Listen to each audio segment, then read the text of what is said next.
We're back in the fish room today, and before you ask, that bottle is not my beer. It is actually my way of harvesting vinegar eels.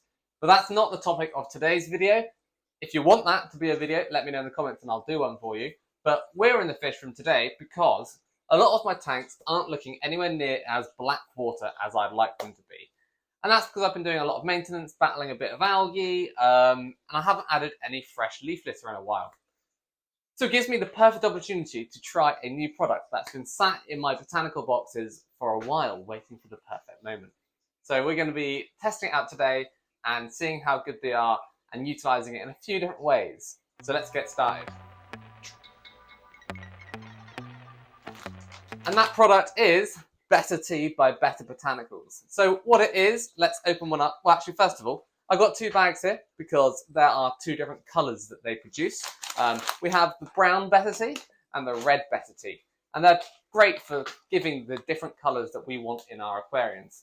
Typically, some of the South American habitats, maybe some of the African habitats, might have a more brownish tinge to them, whereas things like the Borneo peat swamps have a much more reddish colour to their water.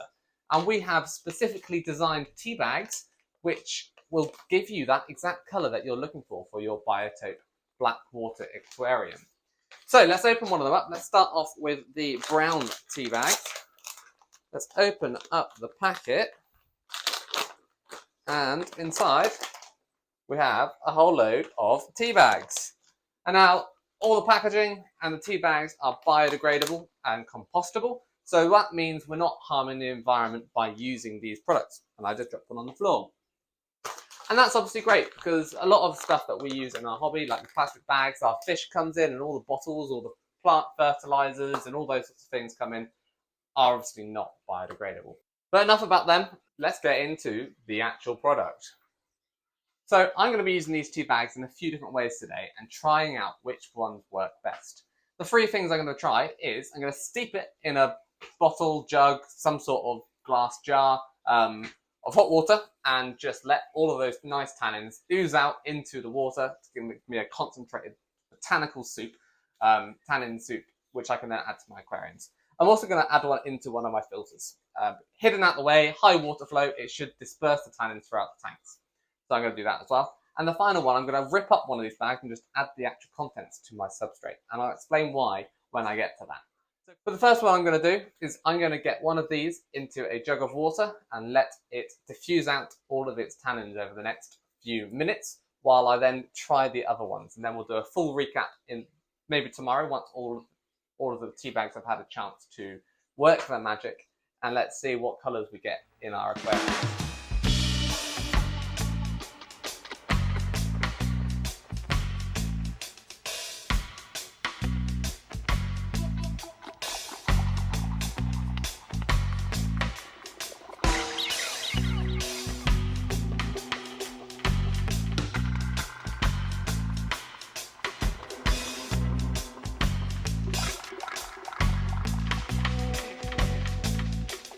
So I've left the tea bag in there for a while. As you can see, it's ridiculously dark and almost too dark to tell that it's red, but it does look like it potentially is a little red. So we'll pour it into a tank in a minute and see what colour the tank goes. But before I do that, I'm going to add the other tea bags to the tanks I wanted to add them into. So I'm going to grab the brown bag, and what I'm going to do, just take one of the tea bags, I'm going to put it in the sump that's just down here, because that supplies the water to both the neon tetra and pencil tank and the rathbones tank. So I'm just going to put it into a high flow area in the sump. You could put it into an external filter, hang on the back filter, even an internal filter. Just make, most of them will have space for sort of activated carbon or something like that in, and they could just slot in there instead, because obviously if you're wanting tannins, you're not going to be running activated carbon. So a lot of filters do have space for some additional media, and you can just add one of those in there. But I'm just going to pop it into my high flow area of the sump. And then we'll just see how long it takes for the tannins to come through into the tanks. I'll take some before shots of them, and then tomorrow I'll take some after shots and we'll see the difference in colour. Hopefully it will be noticeable on camera. So while we wait to see what happens to the tea bag that I've popped into the sump, it's time to do the third and final method that I'm going to test out. And that is emptying the contents of the tea bag into an aquarium. I'm going to do this with one of the red ones because this is my Borneo-inspired licorice gourami aquarium, and it's going to be the perfect place to have a nice ruby red coloured water. You'll see that it's got a slight browny yellowy glow, but that's mostly from the actual botanicals sort of altering the water and the lighting, not the actual colour. The actual water is really quite clear. So what I'm going to do, I'm not going to empty the full bag because this is a small aquarium. It probably only holds about 20 litres at the moment. So a whole tea bag might be a bit excessive in one go. I am going to take it slowly, which obviously if you stew your botanicals first and then add a set amount of water, you get more control. Because I'm just going to empty it all out, I am going to do it gradually over a few days until I get the right coloured tint. When opening up one of these bags, you can really see the diverse range of particle sizes and botanical types that have been used to curate the exact colour that Ben from Betta Botanicals was wanting. And it's really quite amazing. As you can see, a lot of them are floating at the surface and slowly, over time, starting to settle down to the bottom of the aquarium. This is going to continue for, well, who knows. But that's fine. That's what happens in nature, and they will eventually sink to the bottom. So while I wait for the tannins to do their thing in the tea bag and the just sort of loose leaf, it's time to add some of the concentrated tint to the no hardscape botanical aquarium behind me for the six-banded barbs to enjoy a bit more colour to their water because, like I said, it has weakened over time. The six-banded barbs are, of course, a Borneo species, so they're perfect for the red-coloured tea bag that I used for this. So I'm going to pour a bit of it in here. I'm not going to pour it straight out of the glass jar because it's going to make an absolute mess. I'm going to transfer it into a jug and then I'll pop it into the tank and let's see the effect of the colour.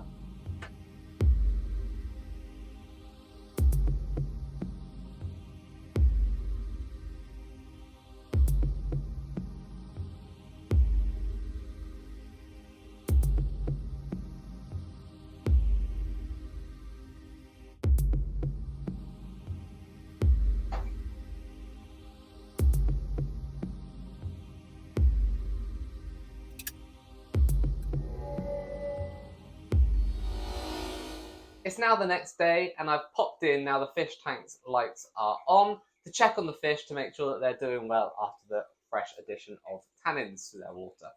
And straight away you can see the Rathbones texture next to me have this gorgeous glow to them in the slightly tinted waters. I think they really do suit this sort of environment. The greens and the reds really do pop a little bit more in that blackwater setting. Equally, green neons, we all know they absolutely look amazing with a bit of tannins in the water. In actual fact, their tank could probably do with being even darker than it is now, but it is a bit of a balancing act because I do want those plants to grow.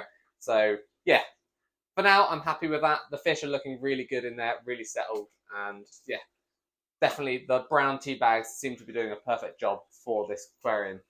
Or these aquariums, in fact. The whole system holds probably 250 litres and just one tea bag has made quite a difference to the water.